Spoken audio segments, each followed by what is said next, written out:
यहाँ उपस्थित सारे वरिष्ठ वैष्णव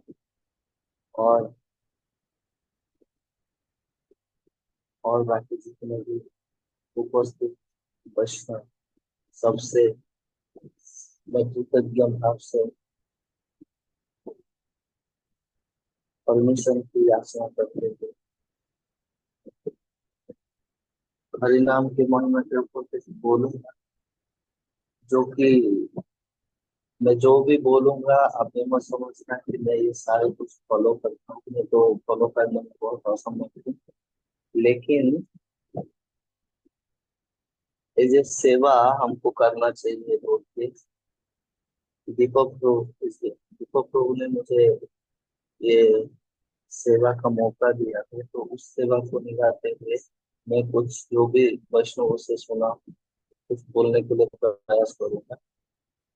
अगर उसमें कुछ शिक्षणीय है तो आप उसे ग्रहण कीजिए, और उसमें कुछ त्रुटि है तो आप सार्वजनिक भाव से मुझे क्षमा करेंगे। ये मेरी याचना रहती है। मनसा को परमेश्वर के पास से मुझे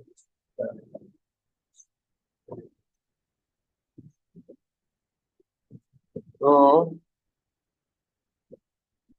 इन चार युगों में भगवान डिफरेंट डिफरेंट टाइप्स का इनकारनेशन देते हैं चार युगों में। तो जैसे हम देखते हैं कि सत्य युग में भगवान ने एक प्रोसेस दिया सारे जीवों को उद्धार करने का। जैसे त्रेता युग में एक प्रोसेस देते हैं, द्वापर युग में एक प्रोसेस देते हैं, और कलयुग में एक प्रोसेस देते हैं। और उस प्रोसेस को फॉलो करते हुए जीवा अपने लाइफ का जो अ, अंतिम यात्रा को सफल बनाता है। तो सतयुग में भगवान ने क्या प्रोसेस दी है कि भगवान ने सतयुग में, क्योंकि युग धर्मों को तो भगवान ही प्रतिष्ठा करते हैं, धर्म संस्थापनार्थाय संभवामि युगे युगे। तो हर युग में युग धर्म प्रचार करना भगवान का काम है, और भगवान ही करते हैं। धर्म ही साक्षात भगवत प्रणीतम। तो सत्य युग में भगवान ने ये प्रोसेस दिया कि आप मेडिटेशन कीजिए, मेडिटेशन के द्वारा आप मेरे तक पहुंच सकते हैं। सिमिलरली त्रेता युग में हम देखते हैं कि भगवान ने बोला है कि आप सैक्रिफाइस करो। तो इन तृतीय युग sacrifice is the yuga. So by doing sacrifices, they can reach to the God. And in द्वापर युगा भगवान ने बोला, भगवान ने युग धर्म क्या दिया कि अर्चना, मतलब भगवान का जो विग्रह उनका पूजा सेवा करना, यही तृतीय युग में भगवान ने प्रोसेस दिया, और बोले कि इसके द्वारा आप मेरे तक पहुंच सकते। कलयुग में हम श्रीमद् भागवतम में देखते हैं कलयुग का कैसा प्रभाव है और लोगों के ऊपर क्या क्या इसका इफेक्ट रहेगा, हमको सब पता। और हम खुद को भी देखेंगे तो ये सब सच हमको पूरा पता चला है कि जो भी भागवतम ने बोला है हमारा माइंड के ऊपर बहुत ही ये सब इम्पैक्ट होता है। तो हमारा जो कॉन्शियसनेस है, हमारा जो माइंड सेट है, हमारा जो मेंटालिटी है, वो बहुत ही डिग्रेड होते जा रहा है डे डे बाई डे। तो भगवान ने कलयुग के जीवों को उद्धार करने के लिए बोले कि ये तो मेडिटेशन के लायक नहीं है, ये तो सैक्रिफाइसेस के करने के लायक नहीं है, ना ही ये कोई अर्चन ढंग से कर सकते। इसीलिए इनको कोई सहज उपाय देना पड़ेगा। इसीलिए भगवान युग धर्मों को कलयुग में कैसा युग धर्म लेके आए जो कि ओनली भगवान का नाम ले ले उसका उद्धार हो जाए। तो भगवान का जो नाम है कलयुग में बताया जाता है कि भगवान वो अवतार लेके आए। भगवान का जो नाम है वो नाम अवतार है, कोई पर्सन। तो हम नाम प्रभु को जब जपा करते हैं हम नाम प्रभु बोलते हैं, मतलब ही जे भगवान का नाम एक इनकारनेशन है भगवान, ये हम मानते चले कलयुग। तो भगवान का नाम हमको हमारा अल्टीमेट गोल दे सकता है कलयुग में, ये सारे शास्त्रों में वर्णन किया गया है। तो चैतन्य महाप्रभु कलयुग में युग धर्म को प्रतिष्ठा की और जपा के बारे में कि नियमित भाव से एक नियमित संख्यक का नाम हमको जप करना चाहिए। तो उसी संप्रदाय से हम बिलोंग करते हैं और प्रभुपाद ने हमको जपा करने के लिए इंस्ट्रक्शन दिया है। तो जो पूरे गौड़ीय गौड़ीय वैष्णव में धारा में है वो सब लोग जपा करते हैं। लेकिन क्या होता है कि जब भी हम लोग ये प्रोसेस में इंट्रोड्यूस हो गए, हम जब नए नए आते हैं तो हमारा बहुत इंथुजियास्टिक रहता है कि हमको जपा करना है, अटेंटिवली जपा करना है, फिर हमारा अल्टीमेट गोल को प्राप्त करना है। अल्टीमेट गोल क्या है? कृष्ण प्रेम। तो कृष्ण प्रेम को प्राप्ति करना। जब नए नए आते हैं बहुत इंथुजियास्टिक हम रहते हैं और हम प्रयास भी करते हैं जपा को बहुत अटेंटिवली करना। तो प्रभुपाद के हिसाब से जपा को अटेंटिवली हम कैसे कर सकते हैं? Just by hearing.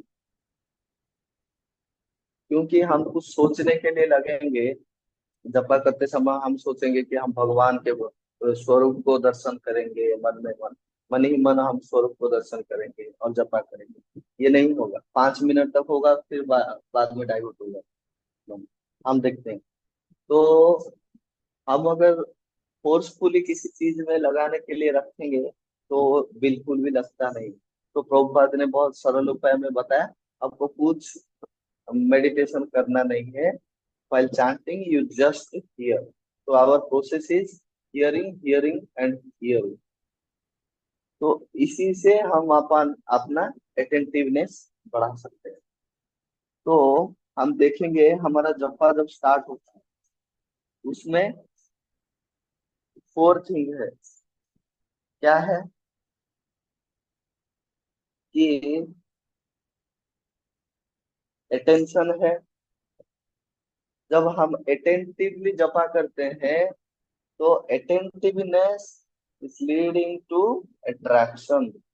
हम जब अटेंटिवली जपा करेंगे तब हम नाम के प्रति हमारा अट्रैक्शन बढ़ेगा। और जब हम अट्रैक्शन होके जपा करेंगे तब हमारा एब्जॉर्प्शन बढ़ेगा। और जब हम एब्जॉर्प्शन होके, अट्रैक्शन होके और अटेंशन के साथ जपा करेंगे तब हमारा अफेक्शन बढ़ेगा। तो ये 4 चीज हमारा 4 स्टेज को दर्शाता है। जो जब भी हम जपा करते हैं डिवोटीज का डिफरेंट डिफरेंट टाइप जपा होता है, उसका 4 स्टेज ये है।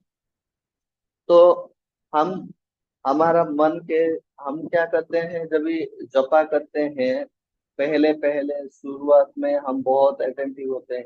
बाद में देखा जाता है कि डिवोटीज बोलते हैं जपा में रुचि नहीं है, हम जपा करने के लिए मन नहीं करता है। पता नहीं क्यों, पहले हमको बहुत इंटरेस्ट लगता था, अभी इंटरेस्ट नहीं लगता है। इसका कारण क्या होता है कि हमारा जो मन है ना, वो मन एक कन्वर्टर की तरह काम करता है। क्या कन्वर्टिंग करता है वो? जितना भी चिन्मय वस्तु है उसको हम रेगुलर जब करते हैं, जैसे राधानाथ, परम पूज्य राधानाथ महाराज का एक मतलब प्रभुपाद ही लिखे हैं लेकिन महाराज बहुत ज्यादा कोट करते हैं ये लाइन को कि फेमिलियरिटी ब्रीड्स कंटेंट। मतलब हम जो भी कोई चीज को, जैसे संस्कृत में भी बोला जाता है कि अति परिचय या तो अवज्ञा। तो हम जो भी कोई चीज को रेगुलर बेसिस पे करते हैं, हम उसकी वैल्यू को समझ नहीं पाते। तो हमारा मन हमको क्या बोलता है कि जितना चिन्मय वस्तु है वो चिन्मय है, लेकिन हमारा मन उसको कन्वर्ट करके हमको भौतिक बना देता है। तो हम उसको धीरे धीरे धीरे धीरे उसका वैल्यू कम कर देते हैं और उसके ऊपर अटेंशन देना छोड़ देते हैं, एज ए ड्यूटी करते हैं। हाँ, जपा करना है, जपा कर देते हैं। प्रसाद लेना है, प्रसाद ले लेते हैं। लेकिन हमको वो प्रसाद में लगता नहीं है कि वो चिन्मय है। भगवान का प्रसाद चिन्मय है। जबकि हम जब प्रसाद लेने से पहले महाप्रसाद गोविंदे नमो ब्राह्मण वैष्णव करते हैं, करने के बाद जब प्रसाद लेते हैं, उसमें हम नुक्स निकालने लगेंगे, ये नमक कम है, ये तीखा ज्यादा हो गया, इसमें नमक नहीं है, ये अच्छे से पका नहीं है। अगर हम उसको चिन्मय वस्तु मानते हैं, भगवान का प्रसाद है ये मान के अगर हम प्रसाद पाते हैं, तो हम उसके अंदर ये हमारा मतलब हम उसके अंदर नुक्स नहीं निकालना चाहिए, लेकिन हमारा माइंड उसको कन्वर्ट कर देता है चिन्मय वस्तु को किसमें, भौतिक वस्तु। तो हम उसमें सारे अवगुण देखना स्टार्ट करते हैं। सेम हम अगर एग्जांपल लेंगे तो डिवोटिस के साथ भी वैसा होता है। जब हम डिवोटिस का एसोसिएशन एसोसिएशन सुनते सुनते उसका जब गुणगान सुनते हैं, तो हम बहुत इंथुजियास्टिकली डिवोटिस के साथ मिलने लगते हैं। जब डे बाय डे उनके साथ रेगुलरली मिला होता है, मिलाप होता है, उसके बाद हम क्या करते हैं, उनके अंदर दोष देखना स्टार्ट कर देते हैं। क्यों? हम पहले सोचते थे, हम जब नया डिवोटी थे, हमको हमारा ये भाव था कि हम सबसे निकृष्ट हैं, और ये जितने भी डिवोटी हैं सारे उत्कृष्ट डिवोटी। तो हम उसमें उस टाइम पे हम दोष नहीं देखते। लेकिन जब भी रेगुलरली हम देखते हैं कि हम जो कर रहे हैं वो भी वही कर रहे हैं, हम प्रसाद ले रहे हैं, वो भी प्रसाद ले रहे हैं, हम 16 माला कर रहे हैं, वो भी 16 माला कर रहे हैं, तो हमें और उनमें डिफरेंस क्या है? धीरे धीरे धीरे हमारे मन में ये भाव आने लगता है। तब हम हमारा माइंड क्या करेगा, वही डिवोटिस का एसोसिएशन को जो हमने पहले चिन्मय समझा था, उसको हम अभी क्या समझने लगे, भौतिक समझने लगे। उसके बाद हम क्या करेंगे, स्लोली स्लोली डिवोटिस का दोष का दर्शन करने स्टार्ट कर देंगे, और उसी का प्रभाव हमारे जपा के ऊपर पड़ता है। फिर हमारा जपा में रुचि कम होना स्टार्ट हो गया। तो हमको डे बाय डे जैसे भागवतम के हिसाब से हमारा आयु कम हो रहा है, हमारा इंटेलिजेंस कम हो रहा है, हमारा अटेंटिव सब कुछ कलयुग में कम होते होते होते जाएगा। तो हम जो रेगुलर बेसिस पे जितना भी हम डिवोशनल सर्विस के एक्टिविटी करते हैं, हम ये देखना चाहिए कि जैसे गोपाल कृष्ण गोस्वामी महाराज कहीं पे लिखे हैं कि एक बुक में, कि हमारा जो जपा है, हम ऑब्जर्व करना चाहिए कि कल से मेरा जपा आज का बेटर हुआ कि नहीं। हर रोज हमारा यही काम रहना चाहिए कि जपा जो मैंने कल किया था, जिस अटेंशन के साथ किया था, उससे मेरा आज का जो जपा वो बढ़ा कि नहीं, और अटेंटिव हुआ कि नहीं। तो हमको रेगुलर बेसिस पे ये चेक करना चाहिए। अगर हम ये चेक नहीं करेंगे, हम देखेंगे हमारा जपा तो हो रहा है, क्लास भी सुन रहे हैं, एसोसिएशन भी चल रहा है, कीर्तन भी हो रहा है, लेकिन हमारा कॉन्शियसनेस जिस स्तर में था उससे नीचे जा रहा है, लेकिन कोई डेवलप नहीं हो रहा। इसका मतलब, जैसे भक्ति विनोद ठाकुर ने लिखा है, बहु जन्म करे यदि श्रवण कीर्तन, तबु तो ना पाए कृष्ण पदे प्रेम। ये क्या है? ये इसी को ही दर्शाता। हम हरिनाम के महिमा में इधर सुनते हैं, एक ही नाम हमको उद्धार करने के लिए काफी है, लेकिन इधर सुनते हैं कि बहु जन्म करे यदि श्रवण कीर्तन, तब तो ना पाए कृष्ण पद के। ये कैसे संभव है? अगर यहाँ पे बोला जाता है हरिनाम हमको एक ही बार में उद्धार कर देंगे, इधर बोला जाता है, ये कॉन्ट्राडिक्शन लगता है, लेकिन ये इसी को ही दर्शाता है। हम जब भी कोई भी चेतन जो भी हमारा एक चिन्मय वस्तु को हम जब भी भौतिक मान के उसके हिसाब से हम जब लेते हैं, मतलब हमारा जो मूड रहता है, उसको एक्सेप्ट करने का जो मूड हमारा, उसके प्रति जो एटीट्यूड रहता है, वो दर्शाता है। तो इसीलिए हमारा जो हरि नाम लेना, जपा करना, ये बहुत चिन्मय है। प्रसाद लेना, डिवोटिस का एसोसिएशन, मंदिर जाना, कीर्तन करना, भगवान का दर्शन करना, ये सारे चिन्मय कार्य। लेकिन हम क्या करते हैं उसको, हमारा माइंड हमको कन्वर्ट करके क्या प्रेजेंट करता है कि ये भौतिक, इसीलिए हम उसका वैल्यू समझते नहीं है। डे बाय डे हम करते हैं जस्ट एज ए ड्यूटी, इसीलिए हमारा चेतना का स्तर दिन ब दिन ऊंचा जाने की बजाय उधर ही पड़ा हुआ है, या तो हम नीचे आए। मतलब डिवोटिस का जा रहा है, ये मेरे बात नहीं कर रहा हूँ मैं खुद के लिए। मेरा जो चेतना ऊंचा नहीं हो पा रहा है। तो एक भक्त ने, एक भक्त क्वेश्चन करते हैं कि कोई कहते हैं कि जब करते टाइम हमें ध्यान से अटेंटिवली सुनना चाहिए, लेकिन और कोई कहता है हमको भगवान को जप करने के टाइम रो रो के प्रार्थना करना चाहिए अपने हृदय से कि भगवान हमें अपनी सेवा में नियुक्त करें। तो हम इसको कैसे समझ सकते हैं कि इधर बोला जाता है आप अटेंटिवली सुनो, उधर बोला जाता है आप प्रे करो, भगवान को रो रो के प्रे करना चाहिए कि हमको अपनी सेवा में नियुक्त करने के लिए। तो दो काम हम एक ही तरह नहीं कर सकते एक ही टाइम पे, कैसे करेंगे? तो राधे श्याम प्रभु इसका एक उदाहरण देते हैं कि डिवोटिस के कॉन्शियसनेस का स्तर होता है, उस स्तर के हिसाब से वो उनका जो स्तर है उसी के हिसाब से चैंटिंग करते हैं। तो स्तर में कैसे बताया गया कि 3 M बताते हैं राधे श्याम प्रभु। M फॉर मेथड, फर्स्ट जो मेथड होता है,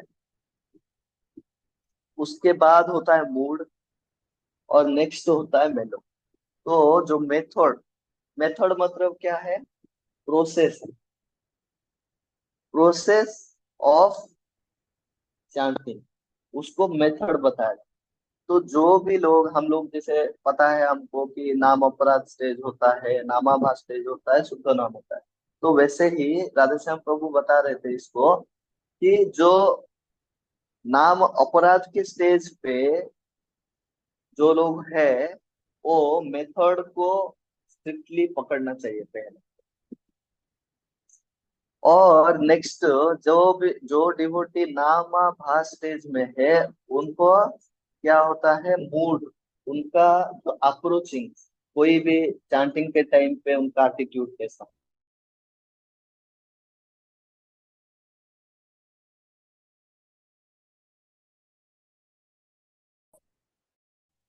स्ट्रिक्टली पकड़ना चाहिए। और जो शुद्ध नाम के हैं, वो तो मेलो, उनको तो मेलो मिल जाता है, वो तो रस में रस ही पा लेते हैं, चांटिंग करते हुए उनको रस प्राप्त हो जाता है। तो हम इसको एक सरल उपाय में समझेंगे, एक एग्जाम्पल के तहत। एक एग्जाम्पल मतलब एक स्टोरी है। एक आदमी जंगल में चलता है, तो जंगल में जाने के टाइम वो एक शिकारी जानवर को पकड़ने के लिए कुआं में वो जाल बिछाता है। तो ये आदमी जाके उस कुएं में गिर जाता है। जब वो कुएं में गिर जाता है, वो चिल्लाता है कि मुझे उद्धार करो, यहाँ से मुझे उद्धार करो। तो उसका आवाज सुन के उधर से जाता हुआ कोई दूसरा एक पर्सन आता है और उसको हेल्प करने के लिए ट्राई। तो जो आदमी नीचे गिरा हुआ है कुएं में, उसका जान बचाना है, और ऊपर जो आदमी है वो जान बचाना चाहता है। तो ये दोनों में वो जान कैसे बचा सकता है? ये दोनों में दोनों का मतलब ये दोनों, अगर इसका जान बचाना है और इसको जान बचना है इसका, तो ये दोनों को ही कुछ काम ऐसा करना पड़ेगा दोनों को, तब जाके वो जान बचा सकता है और इसकी जान बच सकती है। तो क्या करना पड़ेगा? वो जब भी इसकी जान बचाने के लिए एक रस्सी नीचे फेंकता है, जब रस्सी नीचे फेंकता है वो क्या बोलता है कि आप इसको पकड़ लो। तो वो जब पकड़ता है, थोड़ा देर ऊपर जाता है और नीचे गिर जाता है। तो जब नीचे गिर जाता है, ऊपर नहीं जा सकता। तो फिर से वो प्रयास करता है, आप इसको पकड़ लो, फिर ऊपर आ जाओ। तो जब तक वो आदमी जो कुएं के अंदर गिरा हुआ है, और जब तक वो रस्सी को टाइटली होल्ड नहीं करेगा, वो कभी ऊपर नहीं पहुंच सकता। ऊपर से तो ट्राई कर रहा है वो आदमी इसको बचाने के लिए, लेकिन जो नीचे है, गिर गया है, वो जब तक वो रस्सी को टाइट से होल्ड नहीं करेगा ऊपर पहुंचते तक, तब तक ये बाहर नहीं निकल सकता। तो ये एग्जाम्पल अगर हम देखेंगे, ये हमारा लाइफ है। ये जो भौतिक संसार है, ये कुआं के समान है, और जो आदमी उसमें गिरा हुआ है वो मैं हूँ। तो यहाँ पे जीव, ये जो भौतिक जगत में जीव आके यहाँ पे कुआं में गिर चुका है।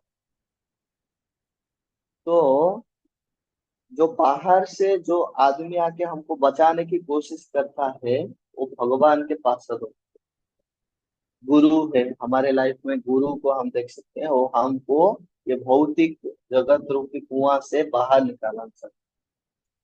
तो बाहर वो कैसे निकालेंगे? शास्त्र में दिया गया सारे प्रोसेस को वो हमारे सामने रखते हैं। द प्रोसेस इज रस्सी। वो रस्सी नीचे फेंकते हैं, तो प्रोसेस हमको बताया गया,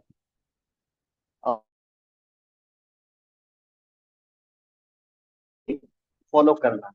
तो प्रोसेस जब फॉलो करेंगे, तब हमारा चेतना धीरे धीरे शुद्ध होके अल्टीमेट प्लेटफॉर्म में जाएगी। तो हम क्या करते हैं, अब गुरु हमको प्रोसेस बता दिए, सारा कुछ हरि नाम के ऊपर बता दिया, हरि नाम दे दिया, जपा करने का पद्धति बता दी, सब कुछ दे दी। लेकिन हम लोग क्या कर रहे हैं, वो जो रस्सी है उसको हम टाइटली पकड़ ही नहीं पा रहे, और पकड़ रहे हैं नीचे गिर रहे हैं, पकड़ रहे हैं नीचे गिर रहे हैं। तो हम ऊपर कब पहुंचेंगे? जब हम उसको टाइटली पकड़ेंगे और वो ऊपर लेते तक होल्ड करते हुए रखेंगे, तब जाके हम ऊपर पहुंच सकते। तो हमारा जो प्रोसेस दिया गया है, उस प्रोसेस को हमको जस्ट टाइटली होल्ड करना। बाकी जो गुरु और कृष्ण ऊपर है, वो अपने तरफ ले ही लेंगे। क्योंकि ये भगवान बताते हैं, आप जो मैं 4A का बात बताया कि अटेंशन, फिर आता है अट्रैक्शन, फिर आता है एब्जॉर्प्शन, फिर आता है अफेक्शन। तो भगवान बताया आप पहले अटेंशन तो स्टार्ट करो, तब मैं अफेक्शन तक लेना मेरा काम।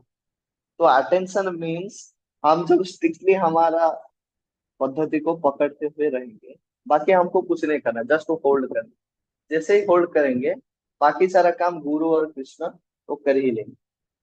तो यहाँ पे मतलब हमारा काम रहा कि just to hold that process strictly. जैसे ही हम होल्ड करेंगे, और दिन ब दिन हम चेक करेंगे कि हम जो भी कुछ कर रहे हैं, ये सारे चिन्मय वस्तु है, चिन्मय कार्य है, हमको दिया गया है, डेली बेसिस पे हम करते हैं, लेकिन उसका वैल्यू नहीं कर पाते। हम अगर जब भी डे बाय डे हम चेक करने लगेंगे, डे बाय डे हम चेक करने लगेंगे कि हमारा प्रोग्रेस हो रहा है कि नहीं, प्रोग्रेस हो रहा है कि नहीं, तब जाके हम उसको स्ट्रिक्टली, जो भी पद्धति को हम स्ट्रिक्टली होल्ड करके रखेंगे, तब हमारा चेतना का स्तर बढ़ेगा ही बढ़ेगा। जैसे राधा गोविंद स्वामी महाराज कहते हैं कि अजामिल सारे पूरा उसका लाइफ में पाप करते करते हरि नाम लेके वो उद्धार हो सकता है, तो हम तो अजामिल की तरह कुछ किए नहीं, देखा है तो। अगर अजामिल का उद्धार होगा, तो हमारा भी अवश्य उद्धार होगा, ये विश्वास लेके हमको चलना। हम तो पाप नहीं करते, ऊपर नाम करते हैं। हमारा जो प्रभुपाद ने चारों नियम बताया, उसमें हमारा ऑलमोस्ट पाप सब खत्म हो जाता, तो भगवान का नाम भी लेते हैं। तो हमारा यहाँ पे एक इसकी कमी है कि इसकी कमी है कि हम जस्ट उसी नाम को होल्ड करके अगर अटेंटिवली लेंगे, तब हमारा अवश्य उद्धार होगा, ये मान के हम करेंगे, तो विश्वास के साथ हम जपा करना चाहिए। बस यही करेंगे। और यहाँ पे मैं विराम दूंगा। हरे कृष्ण। सॉरी प्रभु जी, बहुत लेट हो गया, टाइम का पता नहीं चला कब से बोल के।